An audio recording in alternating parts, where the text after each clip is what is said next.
Hey everyone! Sorry about another video like this. It's so much easier to talk about a film because when I'm driving, I'm not doing shit. I'm obviously focusing on the road. So it's like easier just to set my mind to talk about something when I'm like, when I'm at home, I'm busy. Usually like tonight, I'm gonna go home, I'm gonna have like a small fucking snack because I'm a little hungry. I'm gonna take some melatonin, I'm gonna get to bed.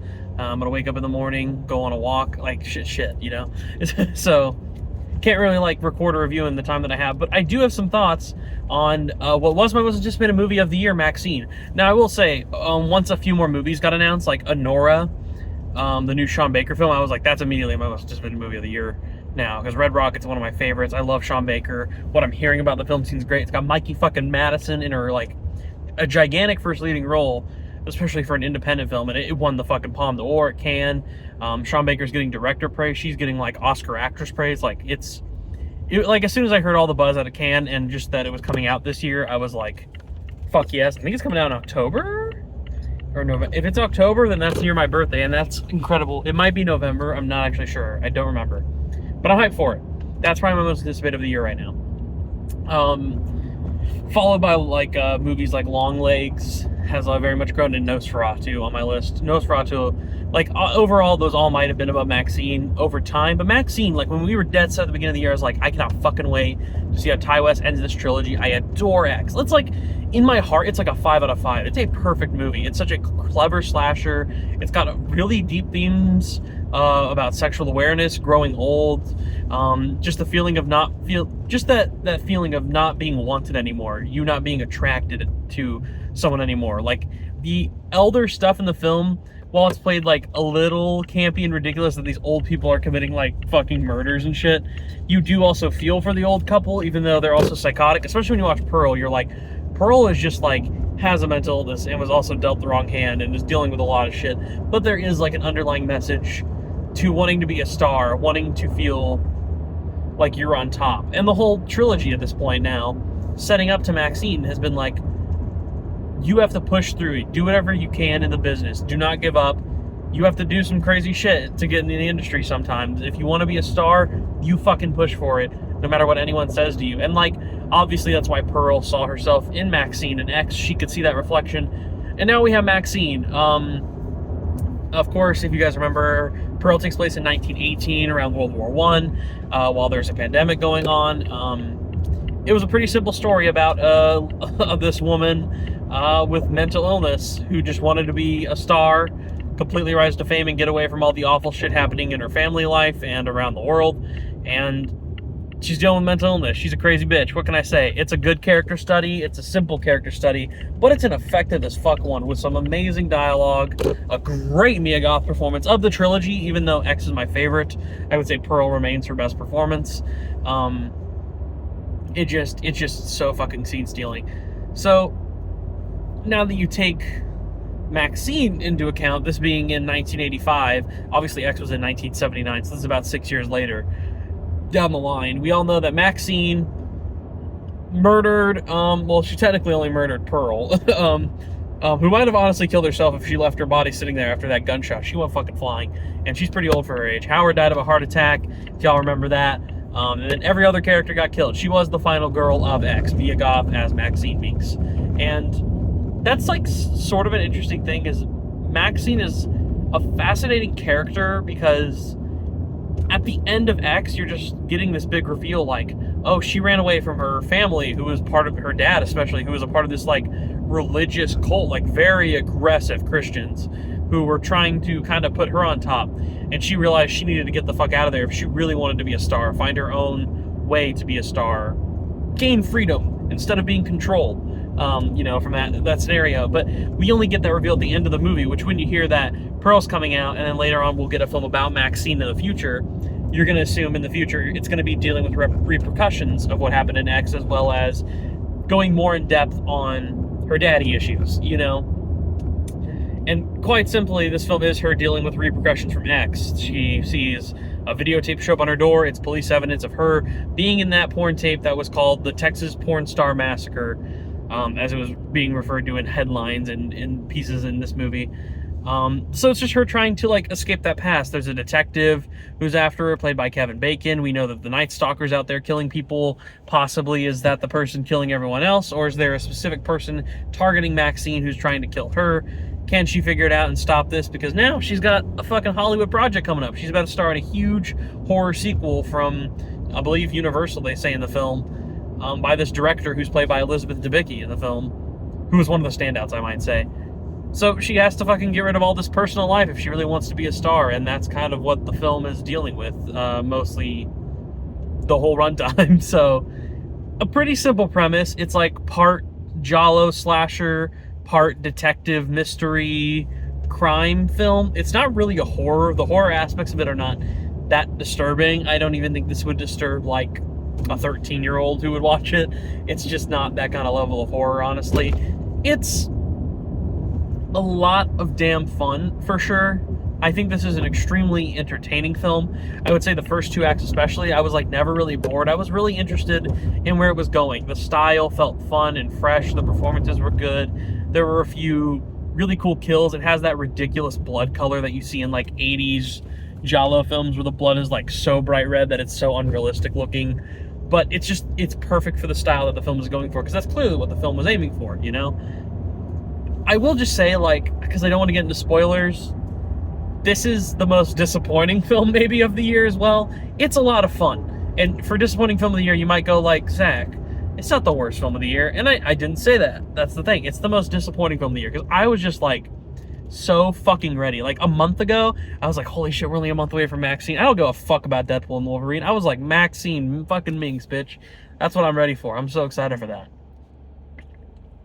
And it just was not it. It didn't hit for me in so many ways. And it feels like Ty West couldn't help himself but already deal with nostalgia off of X. It felt like, I had a friend who was texting me about the movie yesterday saying like, it just feels like it's like complete. It's like people, that Ty West thinks that people forgot what happened in X and Pearl and has to every fucking minute like reference and hype up the film. Like it's something so incredibly fucking awesome. And it's not that it's not awesome all the time. It's like sometimes the references are cool. Anytime Maxine says, I will not accept a life I do not deserve, it fucking hits. But there is just a point when it's like, I get what you're saying. I get how you're implying that stuff that happened in X is coming back to haunt her, and I get how you're hyping it up, like nostalgia. Like the people who really love X and love Maxine as a character and the badass ending of that movie, it's cool to hype it up as like a Maxine fan, because everyone wants to see Mia Goth be a badass feminist female lead who's not the villain or the hero.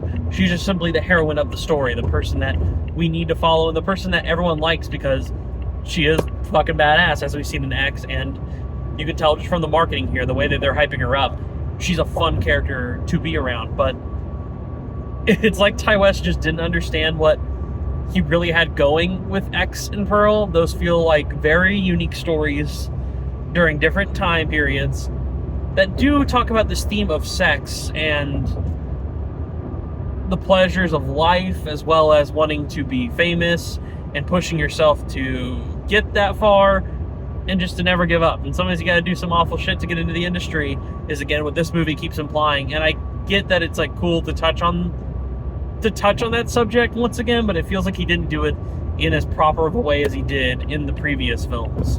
Those films just feel great. There's that whole scene in X where they're just sitting around talking about like what it means to be in this industry and having sex with like different people, even though you're a couple, maybe with someone else, and seeing someone on screen.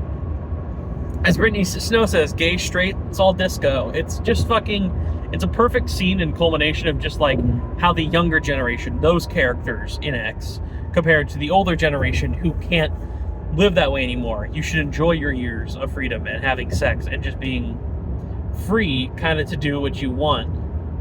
And simultaneously with Maxine's point of view, when she's talking in that scene, she agrees with that statement that Brittany Snow's saying, but she's also like, I got free of where I was from so I can have my sense of control and do whatever the fuck I want. And yeah, she's still under guidelines. If you want to make it and be famous, you have to push yourself to do some stuff that may not always be the best, but she's willing to do whatever she takes to be whatever she can do to be a fucking star. She's willing to do whatever.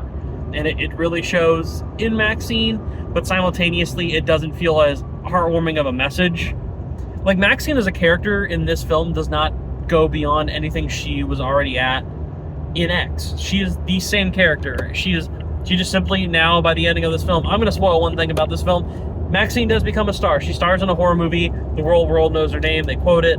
It's like, that's fucking great for her character. That's awesome. Like, we're happy to see her be a star and get a pretty cool, badass outro to her life. Because, you know, you're rooting for Maxine in the end still overall. But it's just like, she hasn't really grown as a character, and you don't really feel that impact. There's many things in here where you just don't feel that there's a lot of impact. You don't get to know any of the side characters. Anytime like a character died on the side that was either a friend of Maxine's or something, it's like, you feel bad because you don't want to see people get murdered, but it's like, I don't really know shit about you. I don't feel like there's an importance, and you don't even see that Maxine really has that importance or attachment because we don't get enough time with her and the other characters. Like, even in X, one thing I love is, typically in a slasher film, you have this kind of consistency of like, okay, these are all your disposable characters. We really just got to hype up the one that's the final girl for you to like her so that she can survive, or that the lead guy can survive. But in X, it's like, I kind of loved all the characters. They all have their charm to them, even if they all have their flaws and are kind of, some of them are dicks in some ways. It's like, they are really all like genuinely pretty charming people. Kid Cudi's a little cocky, but he's funny. He is charming. Like, who else would I be talking about? Brittany Snow is incredibly fucking funny in that film. And she is a really kind person, even if she is, again, also like a little cocky and kind of sarcastic and bitchy with some people at times.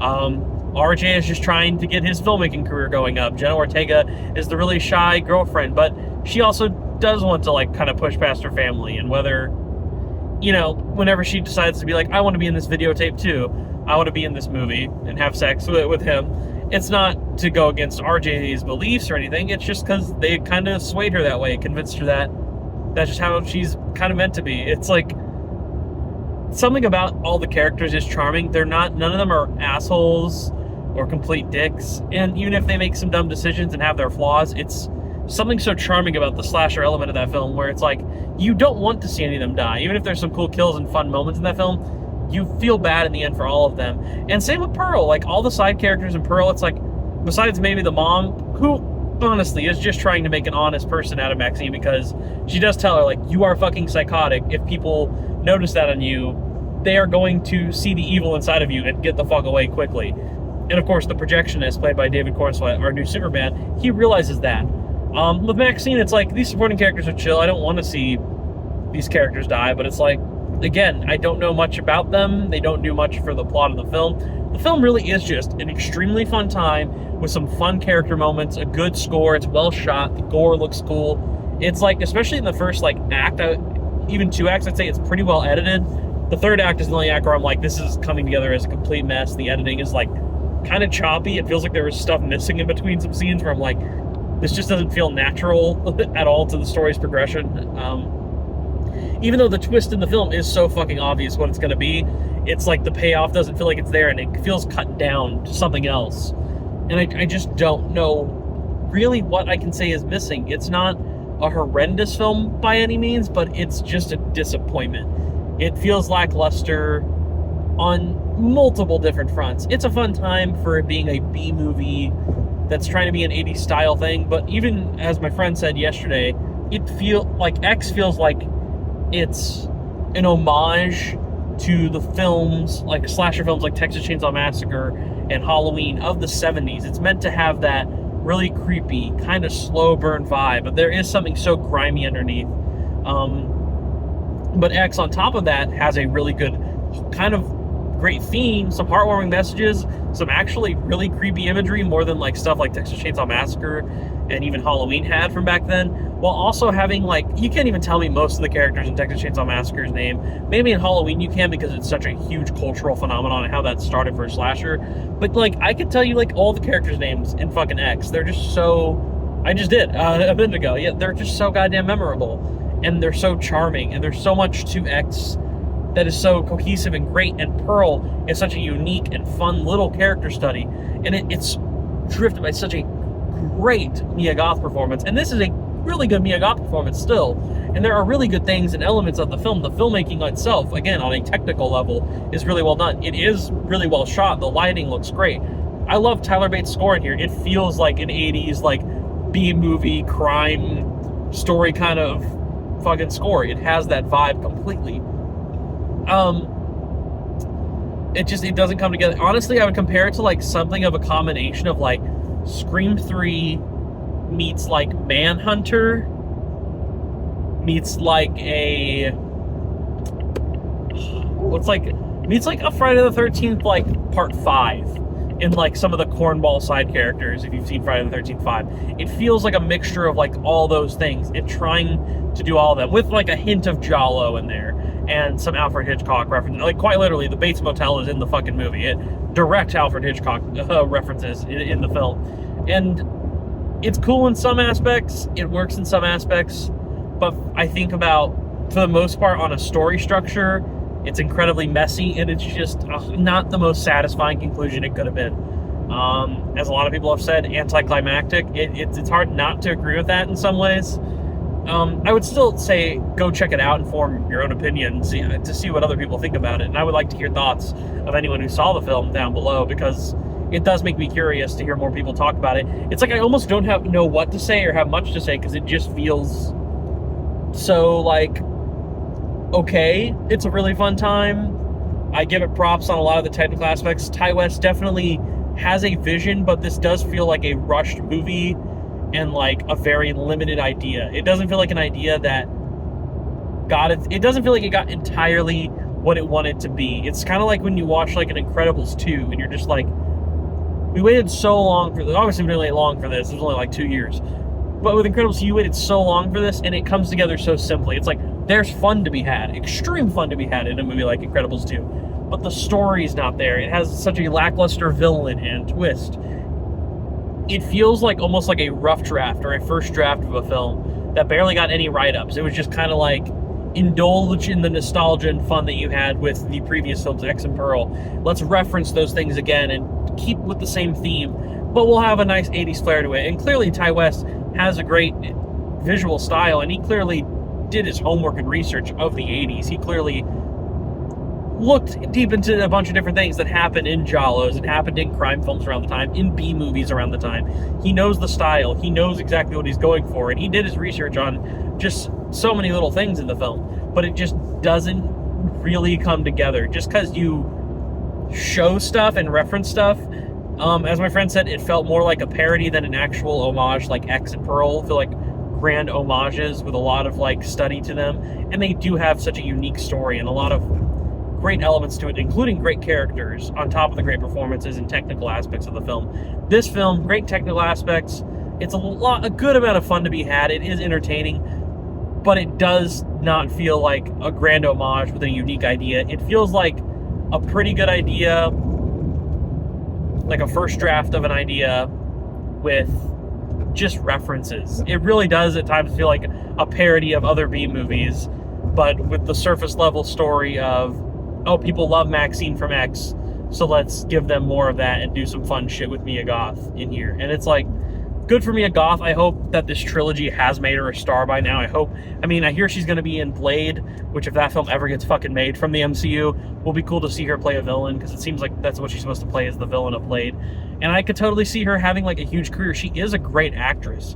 And I feel like we could see her in bigger projects. I mean, I don't mind seeing her in independent films like this trilogy from A24. I loved 2 of the films, and I still had a fun time with this one. And she is definitely the standout for sure of Pearl and this film. Like, she just is giving great performances, as she is the lead in these 2. She's arguably the lead in X, but everyone kind of has it. That's kind of like an ensemble piece in a way.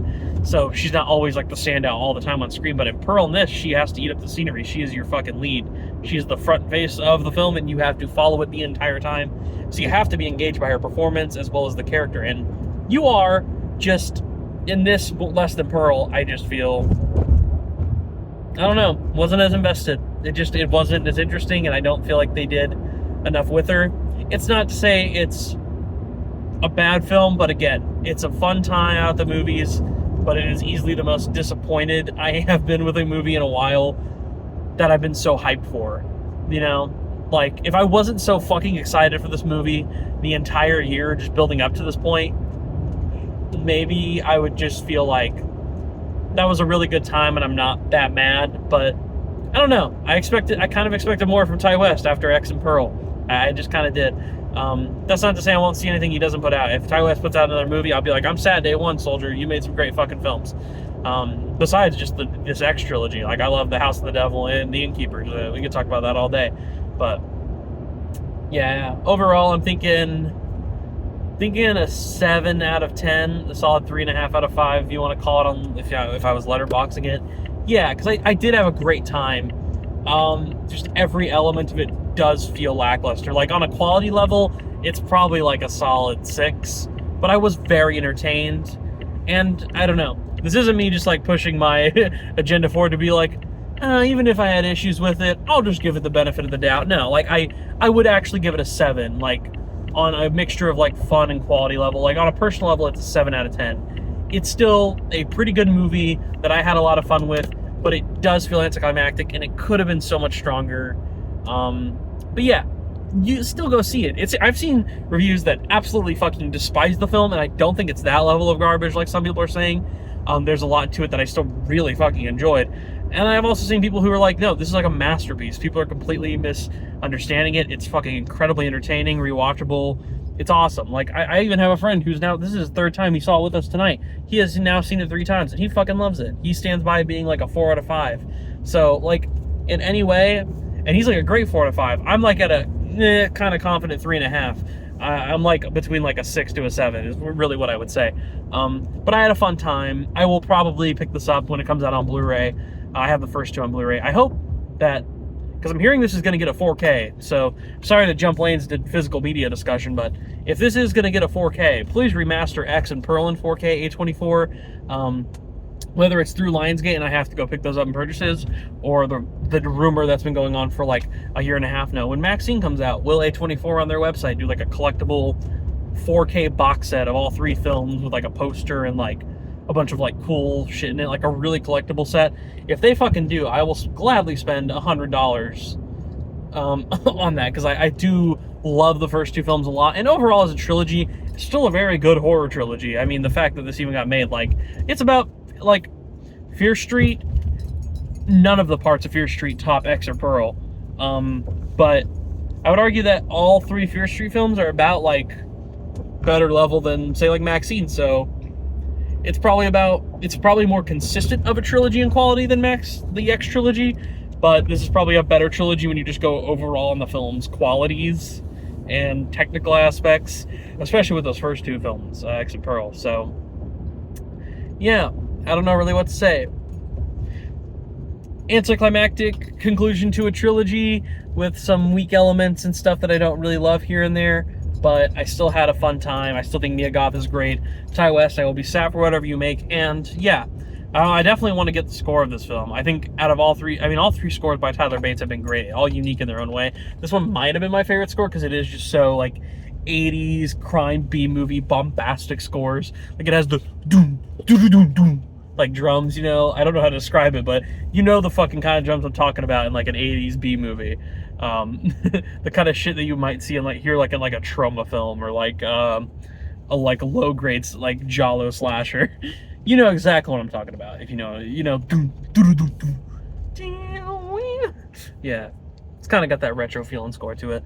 So yeah, well, I'm home now. This is probably a long review now that I'm thinking about it, because it takes usually about like 25-30 minutes to get home.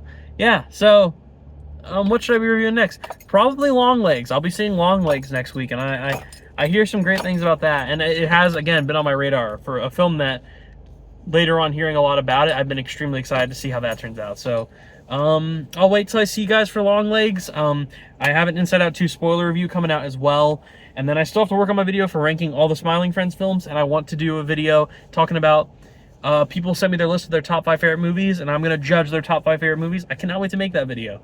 I have like 18 lists. I want to get like my list from my mom and dad just for fun, so make it an even 20 lists. So yeah, I'll probably see you then. That's all I have to say for now. See you, Maxine. Let me know what you think about it. I think that's all I have to say. Bye.